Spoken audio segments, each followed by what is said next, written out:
So it goes back to assimilation of coming to America. Is America to be the place that if you come from another country, what does it mean to be an American?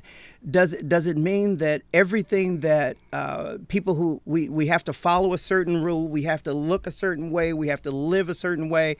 Are people not allowed to practice their heritage? Well, look, of course they practice. For many years I was a member of the Swiss Club because I'm a Swiss immigrant.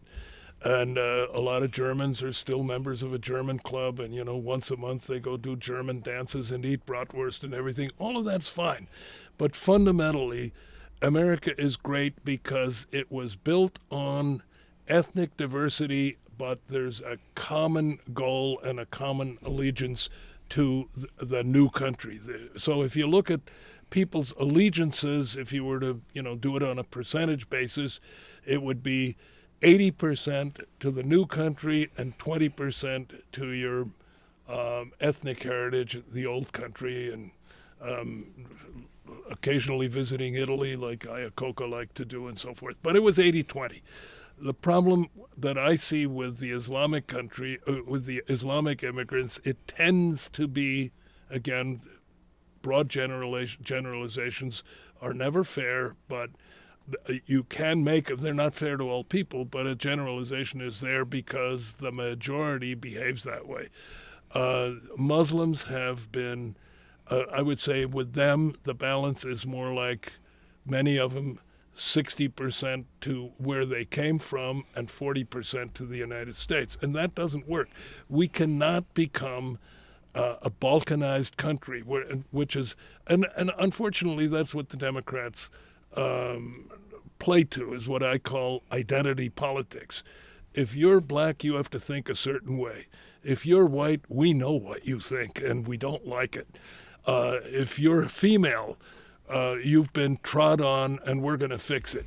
If you're gay, oh, you poor male or female, we'll fix that. If you're Muslim, oh, you've been terribly prejudiced, you've been victim of terrible prejudice, we're going to fix all that. So what they do is they split the country into these little, the word for it is identity politics, and they put one group against the other for political gain. That's one of the reasons why America is not great anymore, because you've got, Christians are under attack, white males are under attack, black people feel they're not getting a fair shake, transgender people feel they're being forgotten, et cetera, et cetera.